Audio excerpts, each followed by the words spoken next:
All right, 97.7 Outlaw Radio FM listeners, you already know what time it is, and right here, right now, we actually have legendary artist and producer. We have the one and only Mike C of the R&B group Looke right here on 97.7 FM. How are you doing this evening, Mike? What's up, man? I'm good, man. I'm good. I gotta say, first and foremost, man, thank you so much for just giving us a bit of your time here tonight and sliding into the Outlaw Radio FM airwaves, man. Me personally, I've been a fan of your work for a long time, so it truly is an absolute honor. That's dope, man. Appreciate it. But I know you're a very busy guy, Mike, so I'm going to dive right into this broadcast. But I got to ask first and foremost, man, what actually made you decide to pursue a career in music initially, man? Because you're so talented at what you do, man. Your roots run so deep.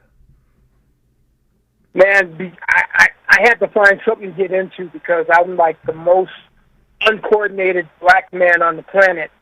So, like, sports just didn't work for me. So I was like, okay, I got to find something else. I got into music, man, just playing guitar, keyboards, kind of escalated from there. And I gotta ask as well, did you ever actually try to do any sports back in the day? Like, and if so, what sport did you actually really try to get into before you realized it wasn't really your thing? None of them. I don't blame you, man. Honestly, I was bad, man. I was like the one, they say like, I was like, okay, that's not my gift. Also, as well, you are actually a member of the iconic R&B group Looke. What is the story behind that group? And of course, how did you actually originally get connected with the other members? Oh, man. We were kind of, I grew up with the bass player, Eric.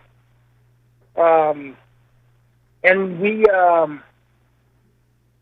just kind of player. He was out of Pasadena. And then, Wayne, the singer, he came in like later. Because prior to that, I was actually singing for the group. And we called ourselves the Looke back then. But when we got signed, there was a group that had that name, so we had to change our name. So we just put a Z in front of it and said Looke. And I got to say as well, I've heard stories about that. How when individuals do happen to get signed, they actually realize that they have similar names or the same name as well. But I got to say as well, Looke, in my personal opinion, it sounds just as great as the Looke as well. Yeah. I mean, it kind of worked out. It kind of evolved into something, But it was cool. It was cool how it all came together. And also, as well, in the early 1990s, Looke was actually signed to Epic Records. I was wondering, how did that record deal come to be for you guys, and like actually working for that imprint so early on in your guys' career? It was crazy. It was a trip. Before that, we were signed to EMI, Capitol, and Orpheus Records at the time for our first album. And what happened was the label decided to break away, and they did a new deal with Epic. And we were right in the middle of finishing up our second album when we got put on hold for about a year and a half, something like that. And then we ended up going over to Epic. When we got to Epic, they had just released our first single from our second album on EMI. But we ended up leaving, and so they stopped promoting it. So we had to wait for about a year and a half. And once we got over to Epic, they put us back in the loop, and we started doing shows again, and finished our album. But it was a trip over there. It was cool. It was cool. At the time, it was really cool because we got before it actually came out, which was kind of cool. So we was like, we got a lot of, we always made it a thing to get all the latest albums coming out and stuff like that. It was kind of cool. And I have to ask, when you actually got those albums, like actually first, because obviously, like you said, signing the label, you get to hear the records first. And anybody outside of your guys' circle that you know the records, or did you have to keep it on the down low until it got released publicly? Yeah, we had to keep it on the DL. They would, yeah, they, yeah, they was real tight-lipped about all that stuff. So yeah, it was kind of crazy. But it was cool, you know. And also, as well, in the year 1990, you actually had you yourself and Art actually had the opportunity to work on the song remix with the Jamaica Boys. I was wondering, how did you guys actually get connected with Jamaica Boys? And of course, what was it like just being in the studio working with those three legendary individuals? Dude, that was amazing, man. That was like, it was cool because I think I'm trying to think stuff like that. The guitar player. And we ended up doing a project for Wendy and Lisa from Prince and the Revolution. We did a remix for them, and ended up they had the same management, you know, Jamaica Boys. So they called us to remix a couple of their songs off their album, and it was just an album, which was kind of cool. And then of course, Shake It Up ended up becoming one of the songs in the House Party movie with Kid and Play, which was cool. So we, you know, actually got one of our songs in, you know, which was dope. And House Party as well actually grew to be just a legendary franchise. If I'm not mistaken, there was four movies, but me personally, I really only consider three because I don't think Kid and Play was actually in the fourth. Right, you're right. You're right. Were they in the third one? I know the first and second, but were they in the third one as well? I think they were. Yeah, I think that's the third one is when Kid gets married, if I'm not mistaken. Oh, okay, yeah. That's right. Yeah. But I gotta say, another remix that you guys actually did with the Jamaica Boys that I really enjoyed, which was one of my favorites, was actually "Pick Up the Phone." That was one of my favorite remixes that you guys did for them. Oh yeah, man. Yeah, that was cool. That was cool. Yeah, I remember sampling a phone to throw off in there, the dial of the phone. It was kind of cool in that song. And also, yeah, we were. Oh, my apologies. Go ahead. Oh no. My apologies, Mike. Go ahead. Oh no. I was just saying that was, you know, that was pretty cool. That was. Also, 1 year later, in the year '91, Looke actually released the phenomenal, legendary studio album titled "My Desire." I was always wondering, man, would you be able to shed some light on this iconic release? And of course, what was it like just putting together this masterpiece of a record? It was kind of a trip because we were right around that time. I'm trying to remember.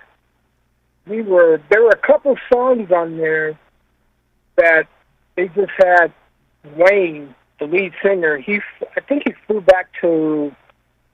They flew him back to New York or somewhere. I'm trying to remember to record a couple songs, and it was kind of weird because it got to the point where they pulled us two of the last two songs that were recorded for the album. We kind of didn't really. It was kind of crazy. We kind of really didn't have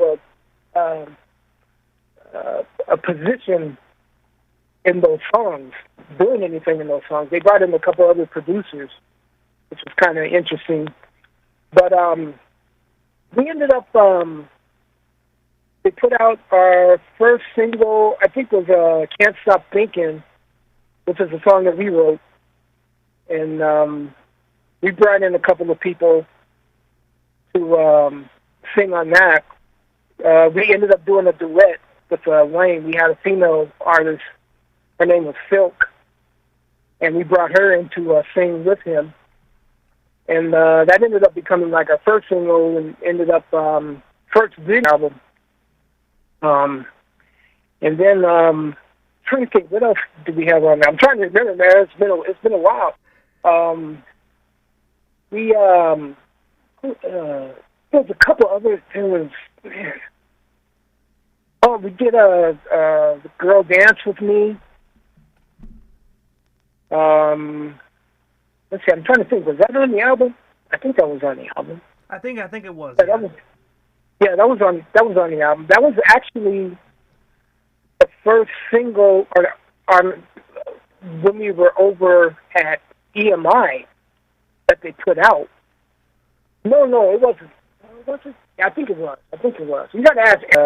Man, yeah, it was cool. It was, whole different, just different executives running, over there. They ran their ship a little bit different than over on the. And I gotta say as well, my personal opinion, this album was absolutely phenomenal. My favorite go-to joint is always "Are You Ready," man. That's one of my favorite tracks when I actually put that record on. It's always "Are You Ready," and then I start at the beginning and listen to the rest. Oh, that's crazy. Yeah, that's crazy. Yeah, that was cool, man. That was cool. We had a lot of fun doing that record, though. Since the holiday season is upon us, I feel this question is justifiable. I actually read a little bit into this, that Looke actually has an unreleased Christmas album that unfortunately never came out, titled Girl Dance Around the Christmas Tree With Me. I was wondering if you can tell our listeners a bit more about this album, and of course, why didn't it ever get released to the public? Oh, that's crazy, man. I'm sure it's coming out sometime soon, but it just, yeah, that just hasn't. I don't know. I'm still waiting. I'll just say I'm still waiting for it to come out as well. I'm just gonna leave it at that. And I gotta say, I happened to see the cover, and I gotta say, it definitely looks like a highly anticipated Christmas album, man. So I'm definitely looking forward to when it does drop, and that way, all of us can actually listen to some iconic Looke when we put up our Christmas trees next season, hopefully. I know, that's crazy. I know. I gotta get with the guys. Actually, we are actually working on some new stuff right now. So it'll be probably released sometime next year. But been working with the guys and putting some stuff together. So it should be kind of cool. And also, as well, aside from the New Jack Swing R&B side of things, you are also a producer, of course, but you also have done work with hip hop artists as well. And going into the millennium here, I know we're taking a big jump here, but in the year 2003, you actually did some phenomenal production work on Baby Bash's The Smokin' Nephew album on the song The Curb. I was wondering, how did yourself and Bash get connected? And of course, what was it like just working in the studio with him? Oh yeah, Bash is cool, man. He's cool. Man. He's cool. I came out to.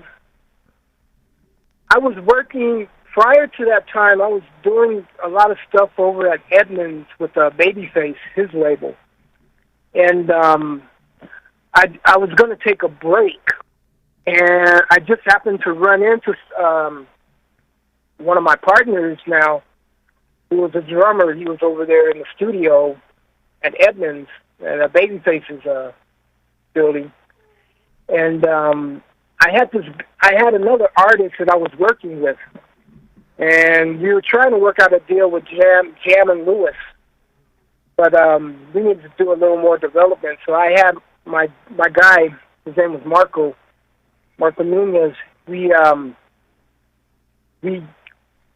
I had him bring out the singer that I was working with out to New Mexico. He lived in Albuquerque, New Mexico.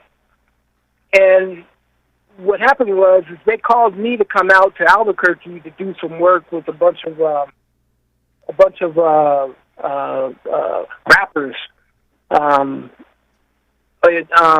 doing a lot of Latin rap stuff, hip hop stuff. And I ended up going out there. And that's when I ran into, they introduced me, one of the people I was working with, they introduced me to Bash. And it's funny because at that time he was called Baby Beach, but he was just changing his name to Bash.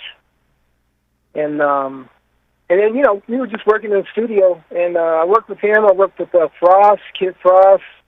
We did a bunch of stuff together. Worked with Merciless, did a whole record with him, whole album with him, and Bash came through, And he just happened to be in town, and we, hooked up in the studio and just started laying some stuff down. We did some stuff for a couple of radio stations out there. It was cool. It was dope. And I gotta say as well, like I actually had the opportunity to interview Baby Bash I would say about 2 years ago now. And I gotta say, for the amount of stuff that he's done, he is one of the most humble individuals I honestly ever had the opportunity to speak to, man. Like, he is definitely a really phenomenal nice guy.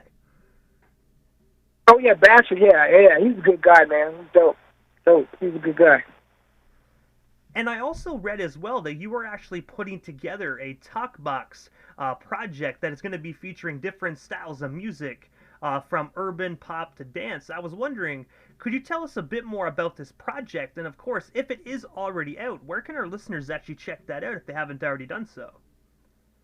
Yeah, it's not out yet. I kind of put a little single out just to test it. And I'm still working on it. Yeah, I'm almost done with the record. It's a bunch of different styles all meshed together. Just some stuff I wanted to do, on my bucket list. And, actually learned a lot of talkbox stuff from Roger. I met him was doing a show for BET back in the late 80s. And I met him, and, we traded a lot of tips. Well, he traded a lot of his stuff with me, kind of took it all in. That's what got me starting to play talkbox. I've been playing it since then. And, but yeah, I put out a little single. It's called Bad Intentions. And it's online. You can see it online. Just do a search for it.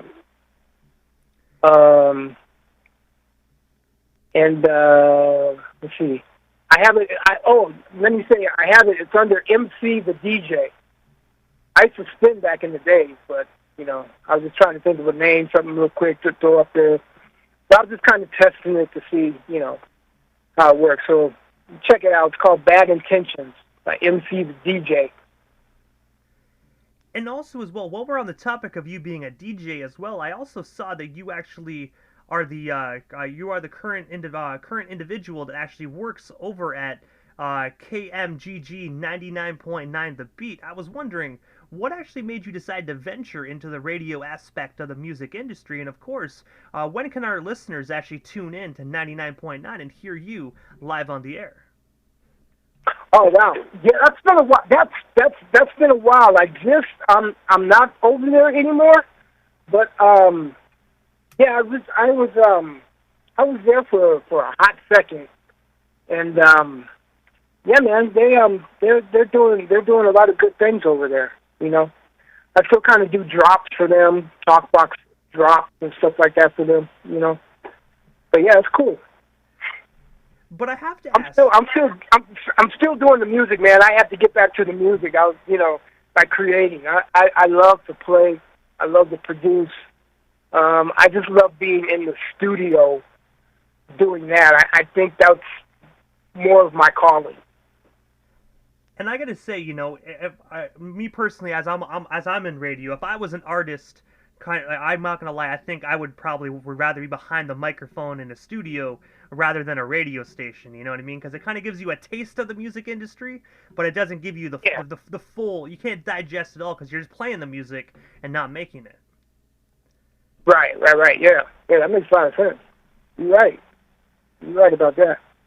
But I have to ask, Mike, I do know this evening we only touched base on like a sliver of your iconic career here this evening, but I have to ask, what is next for you? Is there anything we happen to miss? Anything else you still want to talk about or promote? Well, we still got you here live on 97.7 Outlaw Radio FM this evening. Man, I'm gonna sneak in the call with when you talk to Eric. But no, man, I'm just I'm trying to think what else. I don't know, just get prepared for some new music, more stuff. I think I'm doing some stuff. Got a couple folks I have some stuff coming out with. I'm trying to think of my list here. I was doing some stuff with ASAP, ASAP Rocky, that whole clan over there. Working with still working on some stuff with Money B from Digital Underground. Who else? I'm trying to think. Man, I'm trying to think, man. Hey, it's all good. I know you're a busy man. I know you got a lot of stuff currently in the works, man. Yeah, but I'll definitely, keep you posted, on stuff coming out and, stay in touch, you know what I'm saying? Hey, most definitely, man. I got to say, I definitely agree with that. I do know we're connected on Facebook, so, any music you do produce, anything you guys do put together that you would like some Canadian airplay on, don't hesitate to send it my way, because if you send it, we here in Canada are most definitely going to spin it. Oh, absolutely, man. I appreciate you guys. Big time. Big time. But also, Mike, this is the time in the interview, man, that I give a chance for the individual that slides into the radio station airwaves, just like a chance to give, shout-outs to whomever they want to give shout-outs to, but most of all, man, your social media handles. That way our listeners can follow you and stay updated on everything Mike C. of Z-Looke if they're not already doing so. Right. Yeah. You can follow me at my Facebook, The Real Mike C. On Facebook, on Instagram, it's Mike CZ, MikeCeezy. That's and Twitter, same thing, Mike CZ.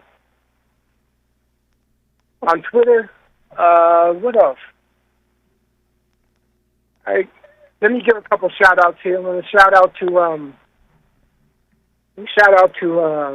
all my boys, the Z-Look gang, all the guys in Z-Look, Eric, Art, Romeo Johnson. Give a shout out to my boy David Wade, another artist I'm working with. We have some stuff coming out. Folks gonna be mad I don't shout them out. Shout out to who else? There's a whole bunch of folks. Shout out to me. Shout out to my boy, my boy, business partner, Marco Nunez.